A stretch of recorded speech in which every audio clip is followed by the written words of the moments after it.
আসসালামু আলাইকুম প্রিয় শিক্ষার্থীরা, তোমাদের কিন্তু রাজশাহী বিশ্ববিদ্যালয়ের আজকের তৃতীয় মেরিটটি পাবলিশড হয়েছে এবং পাবলিশড হওয়ার পর কিন্তু অধিকাংশ শিক্ষার্থী এই মেরিটটি দেখে আসলে হতাশ এবং হতাশাগ্রস্ত হয়ে পড়েছে।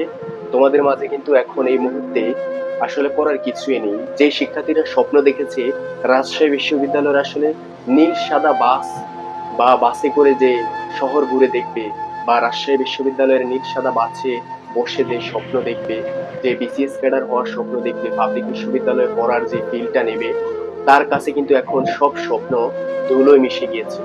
একটা জিনিস কল্পনা করো যে একটা শিক্ষার্থী অ্যাডমিশনের সময় কত হাড়ভাঙা পরিশ্রম করে নিজেকে আসলে প্রিপেয়ার করে ভর্তি পরীক্ষার জন্য।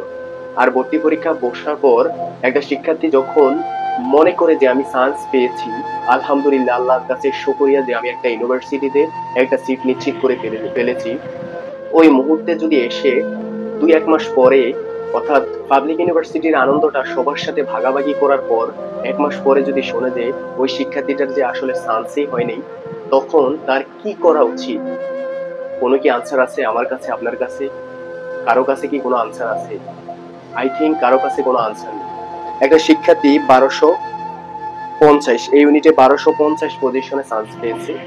আমরা বলেছি যে তুমি চান্স পেয়েছো। অনলাইনে যত ভাইয়ার কাছে আসলে দিক নির্দেশনা নিয়েছে বা ভাইয়াকে জিজ্ঞেস করেছে, মোস্ট অফ দা ক্ষেত্রে সবাই বলবে যে তুমি চান্স পেয়েছো।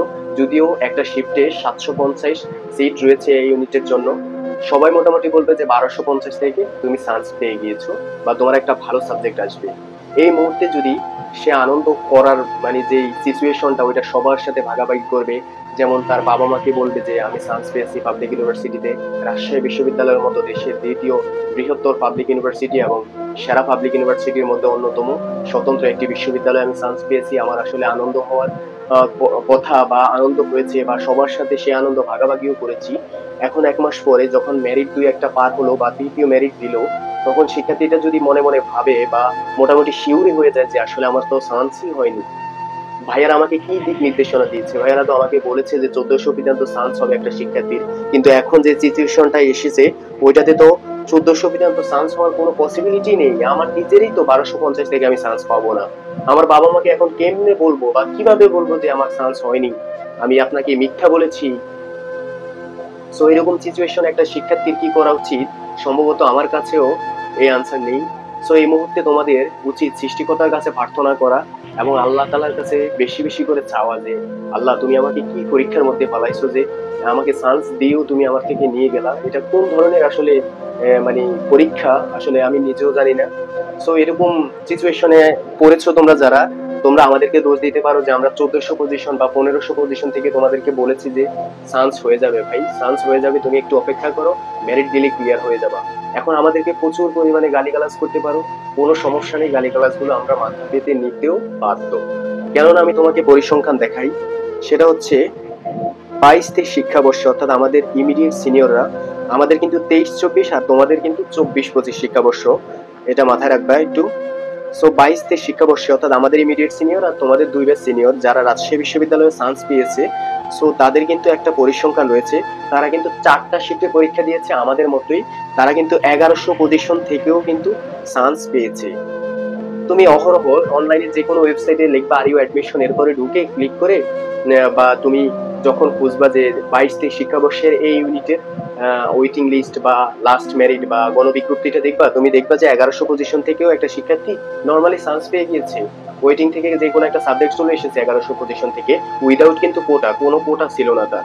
পরবর্তীতে দেখো আমাদের সময় যখন আসছে, তখন মোটামুটি 820 পর্যন্ত চান্স পেয়ে গেছে। সিট কিন্তু এক শিফটে 385টা, 385টা সিটের জন্য কিন্তু 800 শিক্ষার্থী কিভাবে চান্স পায় আমাকে বলো তো? ওয়েটিং থেকে যেতেই পারে, তাই না? তুমিও বিশ্বাস করেছো যে তোমার ওয়েটিং থেকে যাবে, আমিও বিশ্বাস করিয়েছি তোমাকে, আমি তোমার জন্য অনলাইনে ভিডিও দিয়েছি যে 1400-1500 যাবে। হ্যাঁ, আমি বলেছি, এটা করার মতো কোনো ওয়ে নেই। সো এবার দেখো তোমাদের 24-25, তোমাদের 1200 পজিশন পর্যন্ত যেতে এতটা না হাঁটানি হয়েছে, এরপরে কি যাবে কি না তা আমি আপাতত শিওর নয় বা বলতে পারছি না তোমাদেরকে। এখন তুমি বলতে পারো যে ভাইয়া 1400 বলেছেন, কেন বলেছেন? এই যে দেখো 820, 385 বা 400 ধরলাম, 400 সিটের জন্য 820 পর্যন্ত গিয়েছে এবং 1100 পর্যন্ত গিয়েছে এর আগের বছর। এখন তোমাকে আমি কেন বলবো না যে তোমার 1400-তে চান্স হয়ে গিয়েছে, 1250-এ নিশ্চিত চান্স হয়ে গিয়েছে? সো আমি কিন্তু পরিসংখ্যানগুলো ঘাটাঘাটি করেই তোমাদেরকে আনসার দিয়েছি। এখন তুমি বলতে পারো যে, বা আমি বলতে পারি যে ভাইয়া তোমাদের সময় যদি আমি পরীক্ষা দিতাম, অর্থাৎ 24-25 শিক্ষাবর্ষে যদি তোমাদের সময় পরীক্ষা দিতাম, আমার পজিশন কিন্তু 684 থেকে আমি ফোকলোর ডিপার্টমেন্টে এখন বর্তমানে রাজশাহী বিশ্ববিদ্যালয়ের অধ্যয়নরত অবস্থায় আছি। এখন তোমার পজিশনে বা তোমার অবস্থায় যদি আমি তোমার সাথে পরীক্ষা দিতাম, তাহলে 684 কত 1200 বা 1300 ক্রস হয়ে যায়, কিন্তু আমারও কিন্তু চান্স হয় নাই। কিন্তু আমি ওই সময় কিন্তু 684 থেকে আনন্দ উল্লাস করেছি, সবার সাথে মিষ্টি খাওয়া দাওয়া নিয়ে ভাগাভাগি করেছি যে আমার চান্স নিশ্চিত হয়ে গেছে। কিন্তু দিন শেষে ওয়েটিং থেকে আমার সাবজেক্ট আসছে, এবছর তোমার সাবজেক্ট আসেনি। তোমার পজিশনে থাকলে বা তোমার এই বছর পরীক্ষা দিলে আমারও চান্স হইতো না। সো এই সিচুয়েশনে এটা আল্লাহ তাআলার একটা পরীক্ষা হতে পারে, বা তোমাদের জন্য একটা আসলে পরীক্ষাই হতে পারে।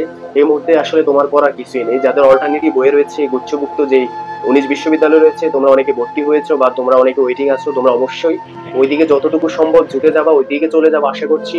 আর যাদের অল্টারনেটিভ বই নেই, যারা সেকেন্ড টাইমার, মাফ করে দিও আমাদেরকে। যারা স্বপ্ন দেখিয়েছি তোমাদেরকে রাজশাহী বিশ্ববিদ্যালয়ে পড়ার স্বপ্ন দেখিয়েছি, রাজশাহী বিশ্ববিদ্যালয়ে প্যারিস রুটে হাঁটানোর স্বপ্ন দেখিয়েছি, সো আমাদেরকে ক্ষমা করে দিবা, কেননা আমরা তোমাদেরকে ভুল স্বপ্ন দেখিয়েছি। এটা আমাদেরও কিন্তু দোষ না। আমরা পরিসংখ্যান দেখে তোমাদের সাথে ডিসকাস করেছি, তোমাদেরকে হাতে কলমে বুঝিয়ে দিয়েছি যে তোমাদের এত পজিশন থেকে নিশ্চিতভাবে চান্স হয়ে যাবে। কিন্তু আল্লাহ তাআলার কি পরীক্ষা দেখো, তোমাদের 1250 পজিশন থেকেও কিন্তু তোমরা পাবলিক ইউনিভার্সিটির স্বপ্ন দেখে ফেলেছো, বা তোমরা অনেকেই হয়তো এখন অলরেডি মানে ফিল নিয়ে ফেলেছো পাবলিক ইউনিভার্সিটিতে পড়বা।